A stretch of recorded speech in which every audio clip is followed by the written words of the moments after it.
mo ti mú ọtún náà.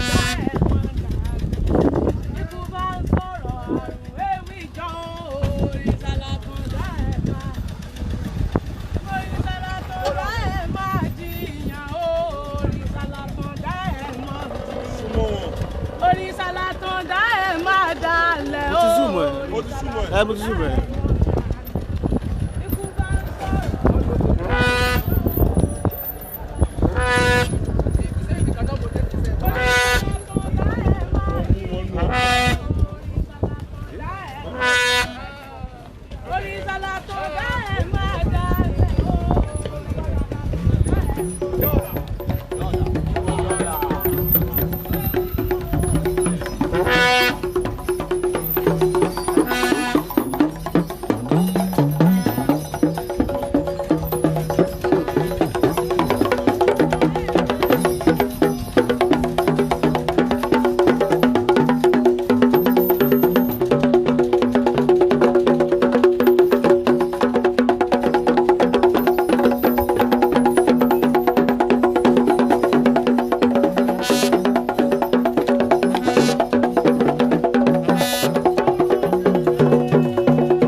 Bàbá wa kábíyèsí ikú bàbá yèyé Aláàfin Ọ̀yọ́ ni wọ́n gúnlẹ̀ sí sáìtì Dollar Constructions Nigeria Limited níbi ilé alárààgbà ìdá tí gbogbo tolórí tẹlẹmù tí wọ́n ń ra lé ń bẹ̀. Bàbá kábíyèsí wá ṣàdúrà síbí wọ́n ó sì tún fẹsẹ̀ kan wo àwọn sáìtì lọ́tún lósì. Bí n bá ń polówó nǹkan fún yín mo fẹ́ kẹ́ ẹ mọ̀ pé kì í ṣe fẹ́ẹ̀kì. Ebi tí bàbá Aláàfin Ọ̀yọ́ bá wọ̀ kì í ṣe ibi lásán o. Dollar Construction la wà yìí láti bí ọ̀sẹ̀ bíi méjì láti ń sọ̀rọ̀ nípa bíi ọ̀gá ológun pátápátá fún ẹkùn tí ó wà níbí ó fẹ́ kí kábíyèsí ọ̀gá ológun jẹ́nẹ́rà kan ń bọ̀ wá kí kábíyèsí.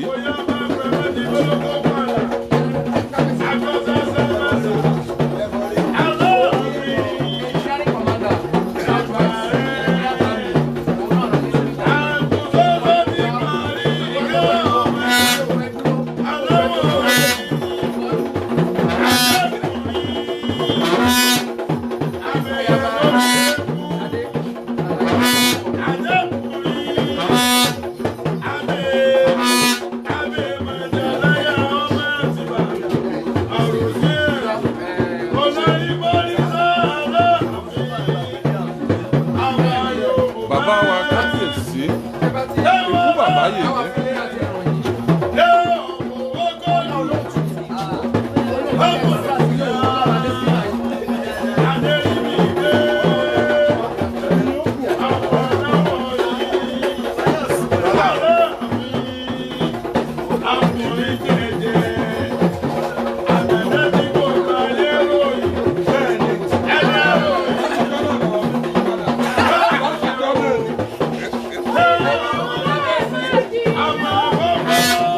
bàbá yèyé Aláàfin Ọ̀yọ́ olórí ọba aládé nílẹ̀ Yorùbá wọ́n ti wà ń kalẹ̀ báyìí. General ológun nílẹ̀ wa àwọn náà wá wọlé wọn tí wọ́n rà ń bí. ẹ jẹ́ ká wò ta àtẹ̀dẹ́ tí gbogbo ayé ròyìn ẹni ròyìn ṣé àlérò lẹ́ ọmọ gbogbo lẹ́wọ̀lẹ́ wá kó pín lọ́dọ̀rí ọ̀pọ̀ yàrá ìfẹ́ tí gbọ́dọ̀ padà.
kábíyèsí general tó wá kí yín ní ìsìn ilé rẹ̀ ní ilé tiẹ̀ ní.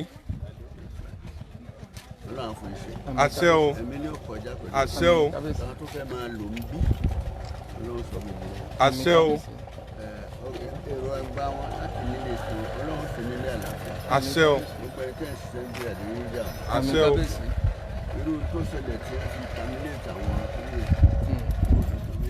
àṣẹ o.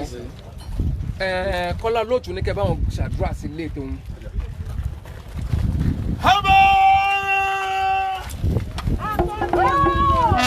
ọdún kọ́kọ́ máa fẹ́ mọ́ bí ó ń jẹ́ ọ́ yóò wọ̀dọ̀ àwìwẹ̀ sí yóò gòkè odò àríwẹ̀ sí àmọ́ pé wọ́n sọ pé kó lọ́wọ́ kó wọ́ ìwé kó dá wọlé àti kó lè bá dìjà kó lè bá dòyìn lọ́wọ́ lọ́wọ́ bá délé rí jẹ́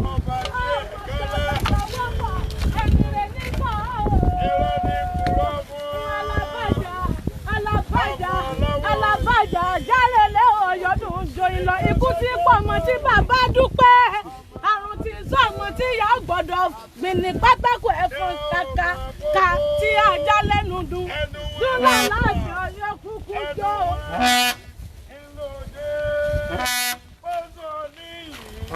kábíyèsí kọ́ báyìí àti òòsà àti ìbìjà lọ. kábíyèsí o bẹ́ẹ̀ni ibẹ̀ ni adéwìlé ọmọ lọ́wọ́ yìí. kábíyèsí. bàbá yẹn gbìyànjú lè kàn. kábíyèsí. wọn náà ní kó bímọ. ọmọ rẹ ó pẹ́ wọlé tó kọ́. àṣẹ. ibùgbé ayọ̀ ní ọ̀jẹ̀. àṣẹ Ìbí rẹ tó bẹ̀rẹ̀ ó parí ẹ̀. àṣẹ Ọmọ ọ̀gbẹ̀gbẹ̀. àṣẹ àṣẹ àṣẹ Tí ẹ bá ní tí wọ́n bá ẹ̀ gbé ẹni tí ò bá ẹ̀ gbé tí wọ́n lè bá gbé. kábíyèsí Ìdádé tẹ̀tẹ̀ gbé lọ sínú igbó. ó ó Ọlọ́run ní kò gbé dààmú ayé. kábíyèsí O ò ní ta ilé yìí láti wà. àṣẹ O ò ní ta ilé yìí láti ṣẹjọ́. àṣẹ Ilé ibùgbé ayọ̀ ní ọ̀jẹ̀. àṣẹ Tí ló bá fẹ́ tó kó síbẹ̀ tó ń gbé bẹ̀ tó mọ̀ rántí ìgbà tí òun gbé mìháyà kábíyèsí ọlọ́run tí ẹ gbé fìyà ìbọn ẹ̀rú ọmọ abẹ kó sùn tó parí kó ní ìṣẹ̀ṣẹ̀ wọlé kémi ò ní tèmi tẹ́ni bá wálé ayé Ifá ló sọ ní èjì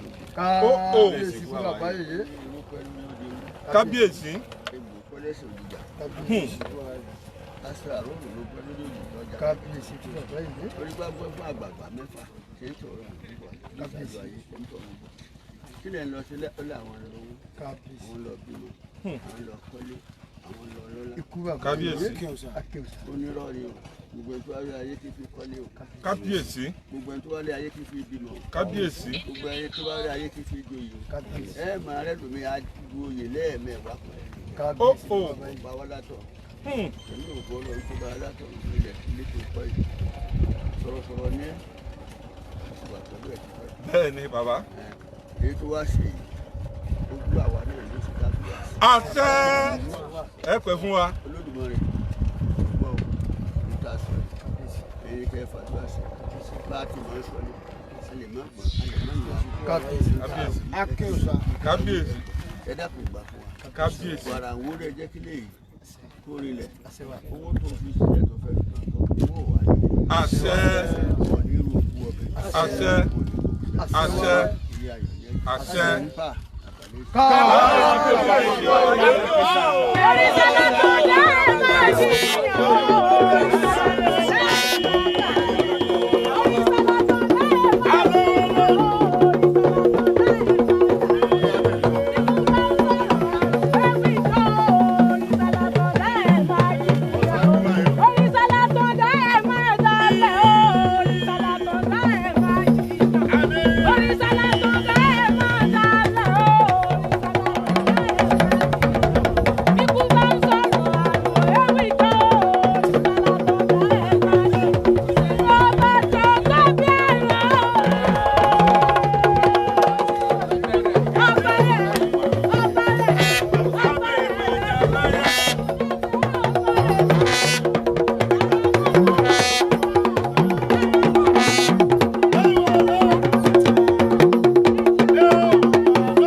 Ọtúnba.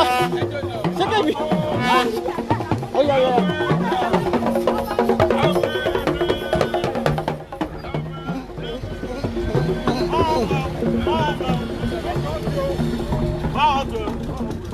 Ìyá ìka ti débẹ̀ kó má lọ bá mute ẹ̀.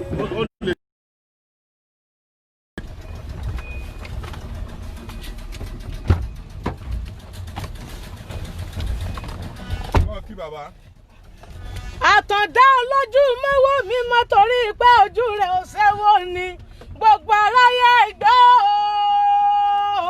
gbogbo èèyàn ẹ̀ máa wádé mi Àtàndá lórí Dọ́là Construction Nigeria Limited tó kárí ayé àwọn pé Àtàndá ti lù ú lóǹtẹ̀ gbogbo aráyé gbọ́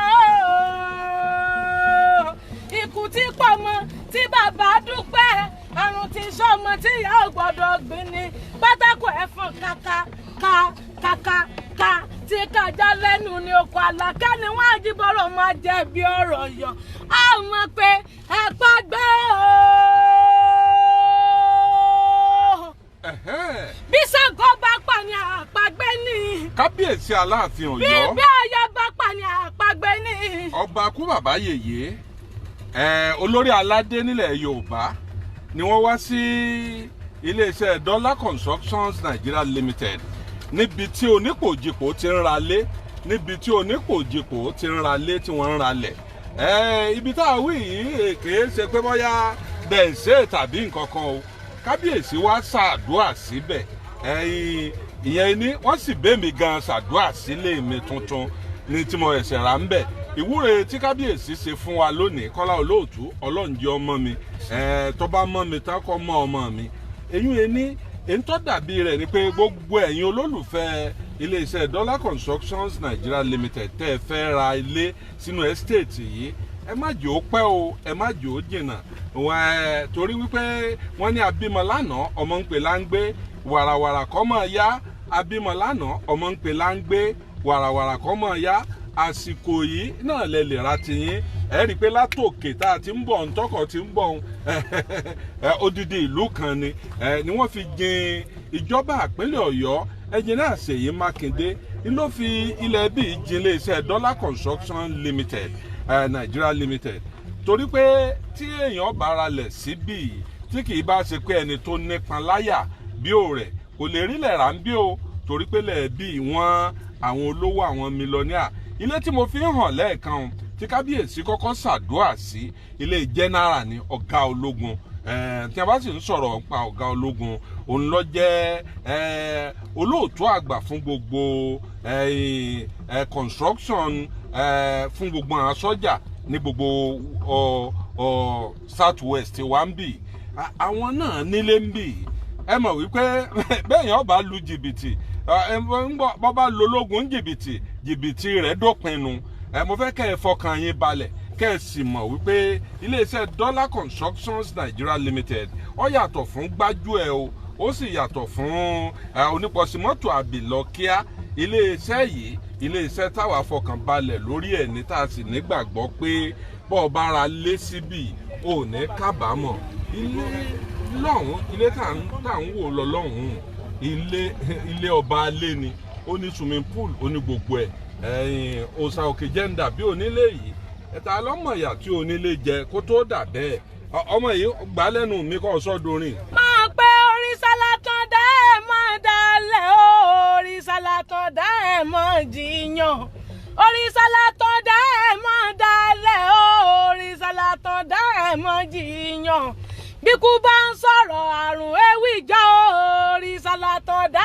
ẹ̀ máa dalẹ̀ máa pé ó alẹ́ jura wọn lọ ó alẹ́ jura wọn lọ Dollar Construction lọ́ba onílé ẹ mọ̀ jiyàn o ẹ mọ̀ jiyàn o ẹ mọ̀ jiyàn o gbogbo ayé ẹ mọ̀ jiyàn o ẹ mọ̀ jiyàn o Dollar Construction Nigeria Limited lọ́ba onílé ẹ mọ̀ jiyàn o èrò kó èrò odò mo ní ẹgbẹ́ o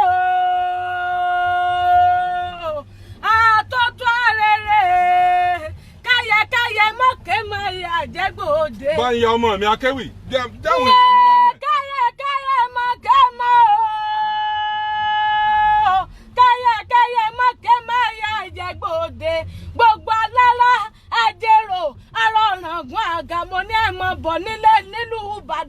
níbi tí Dollar Construction Nigeria Limited kalẹ̀ sí kò sí irú ilé tẹ́ ẹ fẹ́ tí ó sì ń bẹ̀ o.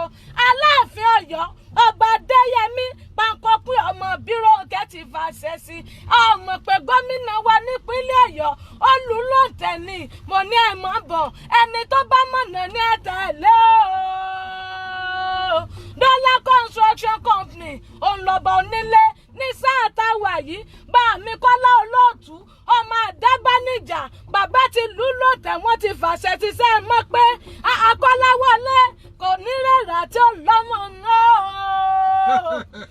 Olóòtú ò ní rẹ̀rà tí ó lọ́mọ náà mélòó gan lè rà òótọ́ ní bẹ́ẹ̀ kí ọdún wọ ọmọ inú ẹ̀. ìyẹn bàbá mi Kọ́lá Olóòtú ló ní ẹ̀ máa tú yáyá ẹ̀ máa tú yáyá ọjà ẹ̀. ẹ fún mi ní ambili yẹn wọ́n ní kí n sọ nọ́mbà iléeṣẹ́ Dollar Construction Limited fún wọn +234 80 90 82 1450 +234 80 90 82 1450 iléeṣẹ́ Dollar Construction ilé tí a ní ọwọ́ ara rèé o kì í ṣe gbàtú ẹ̀yọ lé o kò ń ṣe kì í ṣe lè gbàtú ẹ̀yọ ilé tá a ní ọwọ́ ara ní àti wọlé lọ́wọ́ àlọ́hún gbogbo ohun tí wọ́n pè ní security láyé ló pé sínú ẹ̀ gbogbo ohun tí wọ́n máa pè ní security ó pé nú ẹ̀ iná ni o kò sí wàhálà lórí iná omi ni kò sí wàhálà lórí omi ìjẹ́ mọ̀ wípé ń bì kì í ṣe pé bóyá omi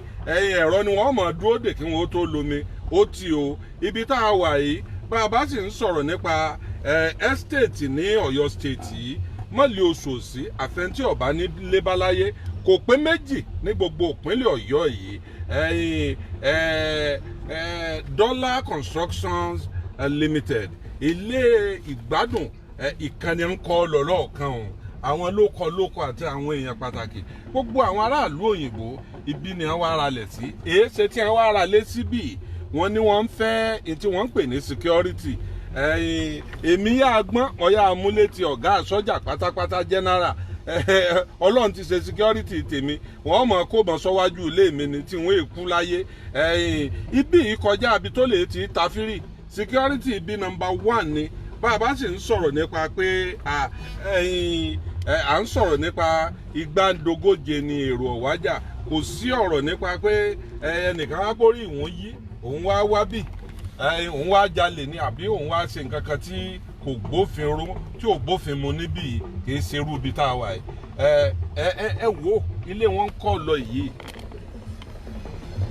òòsà òkè jẹ́ ń dàbí onílé yìí ẹ wo bílẹ̀ ọ̀hún ṣe bẹ̀rẹ̀ ilé bí yìí ṣe ibi tí a ti máa lù yàn jìbìtì kò ń ṣe ibi tí à ń parọ́ fún èmi gan Kọ́lá Olóòtú ọmọ Àdábánijà mo nílé ń bẹ̀ nílé ìyàwó àwòrán ẹ wòye ilé tí mo ti ní kí n tó rò pé ibí ni mo fẹ́ máa gbé ó ní nǹkan tí mo rí ń bẹ̀ káwò pẹ́ kí wọ́n ti yá àmúná lọ kó di lálẹ́ káriwo jẹnẹrétọ̀ ọmọ jẹ́ èèyàn ó sùn ìjẹ́rú ẹ̀ dàbí irú bí ò sí gbogbo yẹn o omi central omi ni central gáàsì ni central iná ni tó jẹ́ pé kò sí kí wọ́n múná lọ owó bẹ́lẹ́ ń já báyìí náà ni ó sì náàyàn owó bébè báyìí ni ọmọ náàyàn ṣe mọ̀ pé àìfẹ̀lẹ̀ kíbò sí láìfẹ̀sọ̀jó nítorí wípé àwọn nǹkan tí ó ń ṣẹlẹ̀ kábíyèsí wọ́n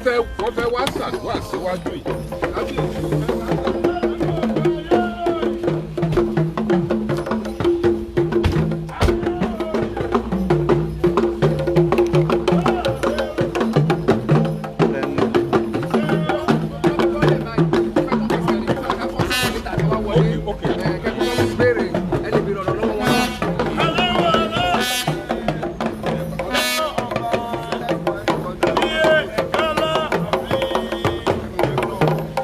Adé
kábíyèsí o.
This is the major entrance to the estate, and this is the security house to the estate. This is the major entrance to the estate, and it's a 5 hectares estate. 5 hectares, which is 50,000 square meters. And we are going to have different facility in the estate. We are going to have asphalt road. We are going to have a security post. We are going to have a clubhouse. We are going to have a gym and a swimming pool. And we are going to have a school, primary school, so that those that are living here, they don't need to go outside to attend school. We are going to have a Wi-Fi for every household. And we are going to have street lights. It's going to be a very beautiful estate, Kabisi. Maybe we cannot go inside.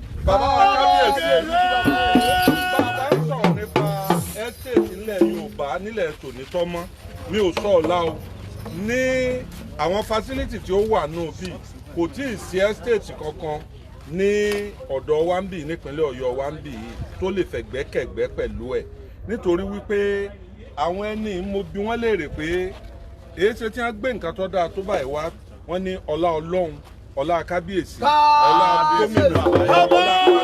gómìnà ìpínlẹ̀ Ọ̀yọ́ wọ́n ní ló fún wọn nílẹ̀ wípé kí mẹ̀kúnnù náà máa ṣe bí ọba káwọn mẹ̀kúnnù náà máa gbé pẹ̀lú àwọn ìjòyè wípé torí tẹ̀yìn ọba ara lẹ̀ ń bí ẹ mọ̀ wípé àdúgbò bí náà ń pè ní Jẹ́ríkò òdì ìsìn kìí ṣe àwọn olówó ló ní gbogbo bí àwọn olóṣèlú ńláńlá àwọn èèyàn ńláńlá ṣùgbọ́n wọ́n wá mú ayé dẹrùn fáwọn èèyàn wípé kó lè bá a dá bàbá wa ẹ ṣàdúrà fún gbogbo àti ọba ara lé níbí wípé kí wọ́n gbé pẹ̀lú ìtura amúyín wá lónìí ẹ̀yin náà fojú rí kìí sọ̀rọ̀ nù fọ́tò mọ́.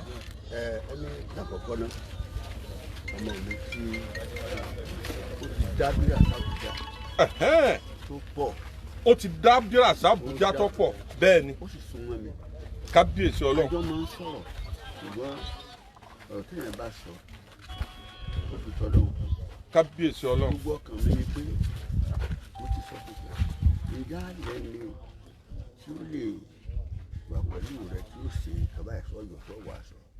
Ó lóun ò lérò nígbà tí àwa lánàá tí èso ni. Kábíyèsí Ọlọ́run. Àbẹ́nìkan ni ó wò sàkún pé ilé tó kọ́ fún ara rẹ̀ òun fún ara rẹ̀ tó kọ́ tó sì tà fún ara ọjọ́ gbọ́n lọ fún ara ẹ̀ tó kọ́ lé lájẹ́ l'Àbújá tó kọ́ nígèrè ó wá ní wàrà sábìjà wọn náà mi ní máa gbé bẹ̀ àti bára ti bàtà èmi náà nílé kékeré l'Àbújá mi gbé bẹ̀. Torí orí adé ò ní sùtà. Ọlọ́run wá gbé orí rẹ̀ kankan ọ̀nà ara lọ́lọ́run fi gbé orí rẹ̀ wá sọ́yọ̀ yìí. Kábíyèsí. Wá dàbí àìkí nínú wa dùn fún. Kábíyèsí. Wọ́n á sọ fún pé gbígbọ́ náà sì fẹ́ ẹ̀ dákun. Ó lè má mà bó ṣe jẹ́ ọmọ mi yẹn ó sì dá bẹ́ẹ̀. Má jẹ́ kí lójú ò bá ṣojú. Má jẹ́ kó wọ́n yẹ o. Kábíyèsí o. Mo ṣe ṣètò náà ni kò sí bí owó òsì ní wọn ẹ. Àṣẹ. Àti lọ sí báńkì tó bá lóòótọ́ irú àwọn bíi mákindé ẹni tó yẹ kó náà lówó lọ́wọ́ ni kì í ṣe òtòṣì. kábíyèsí. tó bá náwó báyìí torí mímọ̀ rẹ tó sì fi hàn bó ṣe lówó ní bó ṣe yọ gbà fún ẹ. tó bá sọ pé o ní àwọn alátìlẹyìn bíi báǹkì kankan ìjọba ni yóò fọgbọ́n wádìí ń bẹ̀. kábíyèsí. ló wá sọ pé kó tó bẹ̀rẹ̀. a fẹ́ bẹ̀rẹ̀ kínní yìí o. mo ní kó lọ bẹ̀rẹ̀. bàbá ǹjẹ́ náà wo ojú títì yóò ní pọ̀ jù títì tó lóun wọn làjà òkè wọn tí wọ́n dọ̀dà tí sọ́dà ọmọ yọ̀kùlù ń bẹ̀. lọ́pọ̀ jù ṣùgbọ́n bíyàn ti orí kò lè gbọ́n ju ẹlẹ́dàá rẹ̀ lọ. nǹkan amáyédẹrùn kò lè gbọ́n ju ẹlẹ́dàá rẹ̀ lọ. ẹni tó lóun bá ní òun tó tẹ̀yàn sí yóò kọ́kọ́ wo lára rẹ̀. tí ó bá lóun fẹ́ ṣe tí wọ́n bá lọ ohun tó ti ṣe lábùjá. láwọn nǹkan ribiribi. èèyàn tó fi ìfọkànbalẹ̀ fún yàn. kábíyèsí. tòró láwọn àtijọ́ wa àtijọ́ ṣiṣẹ́ rí o ìmọ̀ àtijọ́ ṣiṣẹ́ rí o nígbà nísọ̀ yẹn tó bá lóun ó ṣe títì nígbà tí èsè pé àríbí pani yóò gbé àwọn tó mọ nǹkan ṣe tí ọ̀nà ìfẹ́ pé èèyàn mọ̀ pé kò ṣe kò ní. n kò jẹ́ pé ọjà mọ́sẹ̀ tiẹ̀ náà. ó wá ní kí n ṣàdúrà fún àtọwọ́ pẹ̀lú ògbó ọlọ́run àṣeyọrí ọlọ́run kò ṣe. àmín. gbogbo ẹnikẹ́ni tó bá fowó lẹ́mìí kò ní dègbé. àṣẹ. àní fi wọ́n ṣe àwátì káwọn. àṣẹ. tí bá sì ń bẹ láyé owó rẹ̀ mọ̀ wá ń bí ọlọ́run ṣe. àmín. ní àsìkò tí ó ṣe òun gan ìdíwọ́ níwà. àmín. àtọmọ àtayẹ. ẹni tó mọ dáadáa ó ní ìfọkànbalẹ̀ kì í lóde ọtí kì í lè dọdọ tó bá dọ́fíìsì ẹ̀ o lè tó bá wò ó tó bá dọ́fíìsì pa ṣé wọ̀nyí náà jáńjálá yìí. lọ ọ́fíìsì tó báyìí. lọ ní ọ́fíìsì báyìí. kábíyèsí o tẹ́ ẹ máa gòkò tẹ́ ẹ máa sọ̀kalẹ̀. kábíyèsí o. atótilé tán ni. bẹ́ẹ̀ni. ó sì ní àwọn tó ẹyin tó gbogbo ẹni tí ó bá wá ara lẹ̀ ń bí oríire lẹ́sìn pẹ̀lú òkú. bẹ́ẹ̀ ni gbogbo nígbà tí àwọn ọba tó ṣe ìjọba wa tẹ́lẹ̀ wọ́n ní GRA lẹ́kọ̀ọ́ wọ́n ní GRA Ìkẹjà wọ́n ní GRA Lásàbà àti ètò oníjọba mi kò tún dá GRA mi lẹ̀. àkèésí kábíyèsí ọlọ́run. GRA tí wọ́n sì ṣe gbogbo ní ẹ̀ duplex ni bungalow. àwọn aráàlú èbó ni a máa kẹ́yìn olórí wọ́n ń kí yín lórí ìkíní wọ́n ní a máa kí yín. ẹ wá rí ilé ilẹ̀ ní gbogbo tó wà ní ìgbò GRA ní ẹsẹ̀ nígbà àwa mọ̀mọ́ ní pẹ̀tẹ́sì lájèmí pẹpẹtà bá yọjú pẹpẹ atẹ́gùn ọmọ fẹ́ ṣe àfẹ́rẹ́ àlàáfíà. kábíyèsí ọlọ́run. àwọn Yorùbá tí wọ́n bá máa sọ̀rọ̀ aṣọ ni wọ́n ní olówó ní okùn rẹ̀ bẹ́ẹ̀ ni olówó náà yóò kú. olówó ní okùn rẹ̀ àforítì ní ọ̀pá mẹ̀kúnnù. àforítì náà yìí ń jẹ́ kí èèyàn ní lọ́wọ́. tí jẹ́ èèyàn jọrọ̀ ayé. Ọlọ́run ó fún gbogbo àlọ́rọ̀ ayé. bàbá ẹ̀kú àgbà eléyìí a bẹ̀rẹ̀ rẹ̀ ní nǹkan bíi oṣù kan àtijọ́ mọ́kànlá ńlọ́bẹ̀rẹ̀ yóò sì parí títí oṣù méjì lónìí wọn kó gbogbo nǹkan kò ṣeé mọ̀ ní sínú ẹ̀ swimming pool ni o igbá ni àwo ni o nígbà tá a bá rí bíi lóṣù méjì gbogbo ẹ̀ ó ti wà ń bẹ̀ pẹ̀lú ògo Ọlọ́run lágbára Ọlọ́run.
ibẹ̀ ni wọ́n wá wò yìí ibẹ̀ ní ilé tí kábíyèsí aláàfin Ọ̀yọ́ tí wọ́n rà fún kan nínú ayaba ilé oní swimming pool ilé olókè tó jẹ́ pé ó ṣòro rí fín ni bàbá wa wò bàbá sì wá ṣàdúrà sí nǹkan ju nǹkan lọ ọkọjá bẹ́ẹ̀ sókúta náà lè fi tó láti lẹ̀ báyìí. bẹ́ẹ̀ ni òkúta ni and hardcore tá a tò sí òun lẹ̀ ń wò yẹn. tí ó jẹ́ bíi German floor. bẹ́ẹ̀ ni.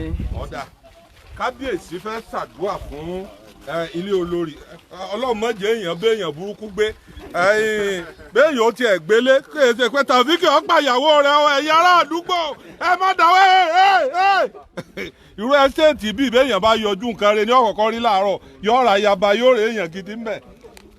yes. àṣẹ àṣẹ. Ọlọ́run ṣe ní ìbùgbé ayọ̀. àṣẹ. ní òun ló kọ́kọ́ fún wa ní ọmọ mẹ́ta. kábíyèsí kú bàbá yèyé. ẹ̀ta oko. Ọlọ́run ló kọ́kọ́ sí. ojú wa ni ọ̀wà sí tí gbogbo wa lájọ wá sí ilé náà. bàbá wọn ní ìbẹ́ta tó kọ́kọ́ wá ní Nàìjíríà yìí wọ́n ní ìlú Ọ̀yọ́ wọ́n ní ló ti bẹ̀rẹ̀. wọ́n ní Ọ̀yọ́ ìní fi ń sọ pé ará àsokùn. àjíṣe bí Ọ̀yọ́ láríṣẹ́ rọ̀ mọ́ pa. ìsokùn wà lọ́yọ̀ọ́. ìsokùn wà lọ́yọ̀ọ́ tí wọ́n ń pè lẹ́ta oko. wá sí èlé ní ọjọ́ tí a ti lọ ṣe ètò ní Igbóọrà a fi sọ bí bẹ́ẹ̀ni jẹ́ a sì ti ṣe iye Aláàfin tó jẹ́ pé ìyàwó rẹ̀ kíní ó bí méjì ìkejì ó bí méjì ìkẹta ó bí méjì ìkẹrin ó bí méjì ìkarùn ó bí méjì. kì í ṣAláàfin àkọ́kọ́. méje àwọn ayaba méje nínú Aláàfin. nígbà tó tún di ọdún kẹta tó tẹ̀lé wọ́n tún bí méjì méjì ìbejì wa jẹ́ 54. ìbejì wa jẹ́ 54. ó sì kọ́lé fún gbogbo 54 náà. bàbá ẹ ṣàdúrà fún mi èmi náà láìkì ìbejì bàbá èmi náà láìkì ìbejì. ọwọ́ àrí mi lé.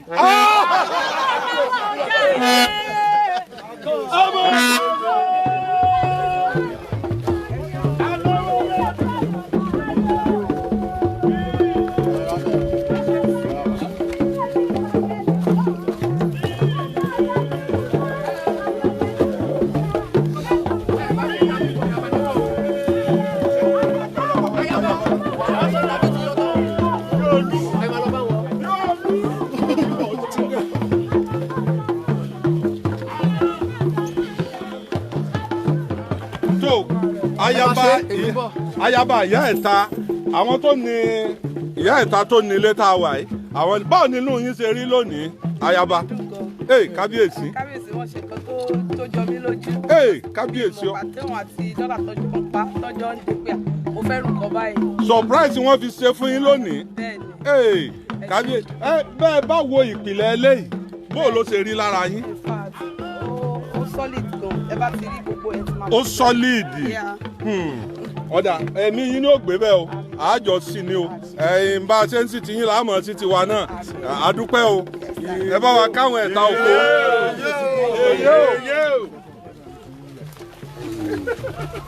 wọ́n ti gbàgbé àti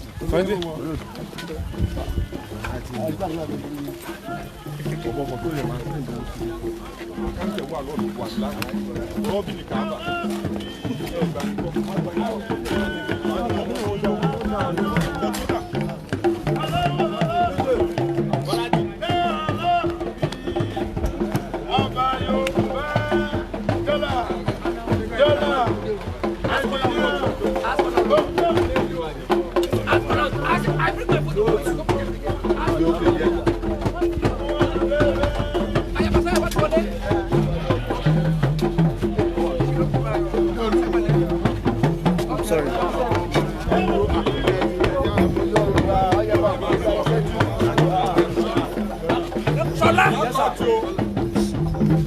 problem now.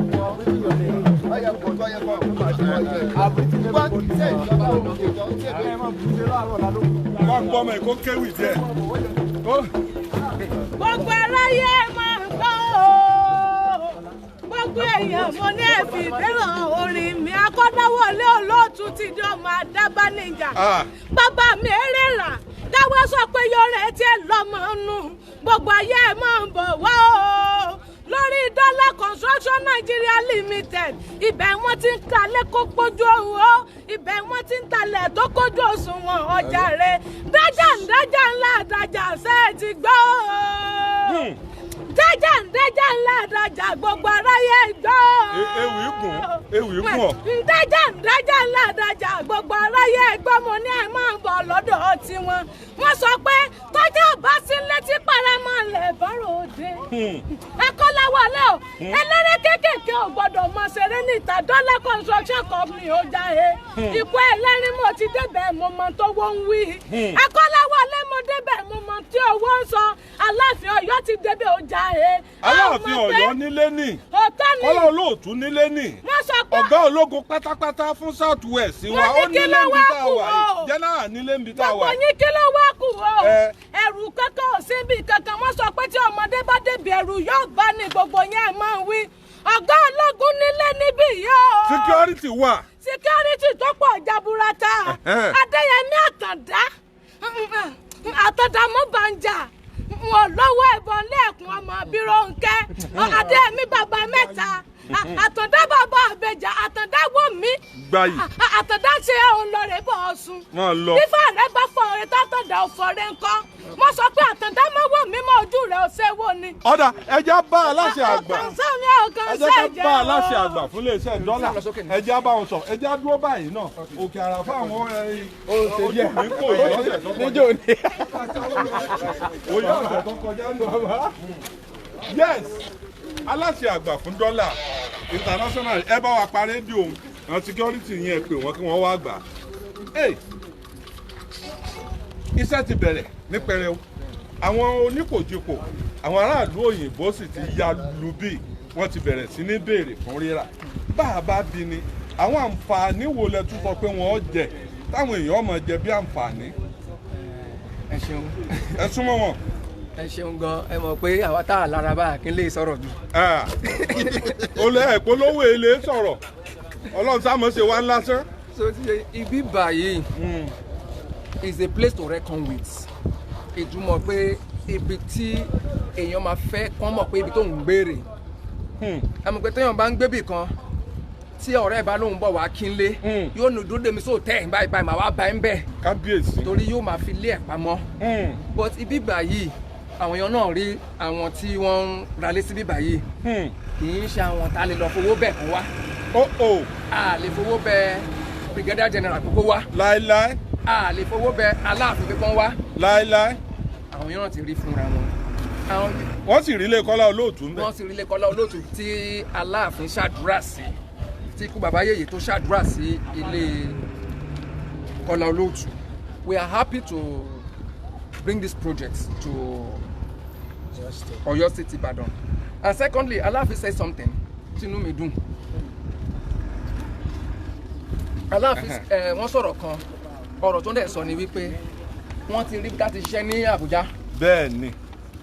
Bọ́pọ̀lọpọ̀ wa ò bá rí àgbàlagbà wọn sá lè parọ́. Ọba tún ni wọ́n sá lè parọ́. Wọ́n ti rí wọ́n débẹ̀ wọ́n rí so ti yẹn yẹn.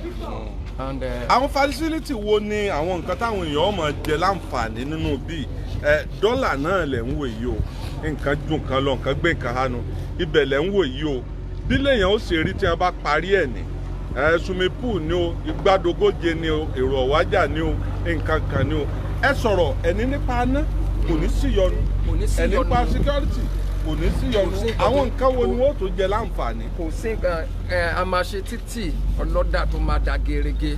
Títì ọlọ́dà bẹ́ẹ̀ni sínú gbogbo àtẹ̀yìn. Àtẹ̀yìn àti títí láti títì ìjọba títí débi báyìí títì ọlọ́dà ni ló máa wà ń bẹ̀.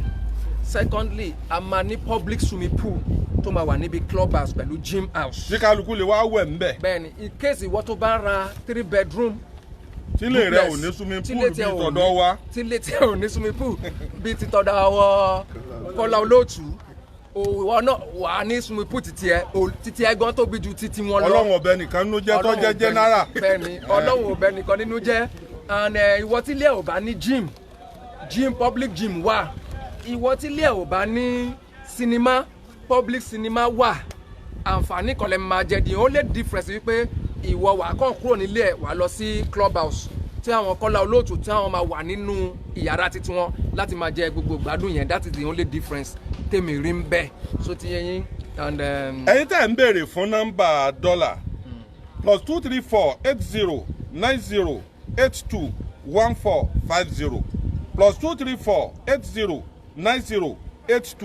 +2348090821450 nọ́mbà dọ́là nu fún ẹ̀kúnrẹ́rẹ́ àlàyé ẹ máa pè wọ́n kí lẹ lẹ́sìn ń pa security yẹn náà. security àwọn fẹ́ǹsì yìí gbogbo ẹ̀ ló máa ní. gbogbo ibi tó ṣe birikiti yẹn ní kíní máa wà lórí ẹ̀ kámẹ́rà.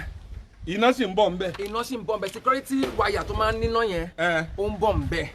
so that tí any movement bá wà kámẹ́rà máa pick ẹ̀ secondly iná máa tún shock ẹ̀ kí àwọn security kó tó wá gbé tí yóò bá tí ì kó tó wá gbé kúrò ń bẹ̀.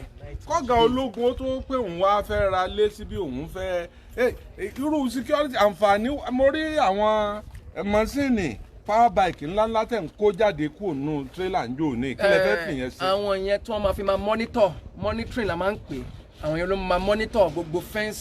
iṣẹ́ tí márùn-ún ọmọ ṣe nù. bẹ́ẹ̀ ni àwọn ló máa monitor gbogbo fence. tí ó máa lọ tí ó máa bọ̀. tí ó máa lọ tí ó máa bọ̀ to show wípé tá a bá tiẹ̀ rí anybody bóyá láti ilé títí wọn bóyá ọmọ ọ̀dọ̀ ni ó wá jáde ó fẹ́ wọlé mi a máa lè rí láti sọ pé kí ló fẹ́ lọ ṣe nínú ilé báyìí báyìí ẹ mọ̀ pé rape wà níta gbogbo yẹn la máa curve níbí báyìí kò ní jẹ́ pé ẹnìkan mẹ́nìkan mọ́lẹ̀ ẹnìkan mọ́lẹ̀ mọ́ra ògiri ẹnìkan mẹ́nìkan mọ́lẹ̀. ẹni ẹ̀wá ẹ̀ ń sọ̀rọ̀ nípa pé ẹni bí Èkó ṣe kú fọ́fọ́fọ́ ẹni máa bà yín lẹ́rù ẹni ìjọba sì ti ṣètò amáyédẹrùn wípé béèyàn bá gbé mọ́tò rẹ̀ sí Èkó tó bá gbé mọ́tò rẹ̀ sílẹ̀ níbí tó bá fẹ́ lọ ṣiṣẹ́ lẹ́kọ̀ọ́ 45 minutes ni ó lò nínú rélùwé òní náà tí wọ́n ṣe nìsín.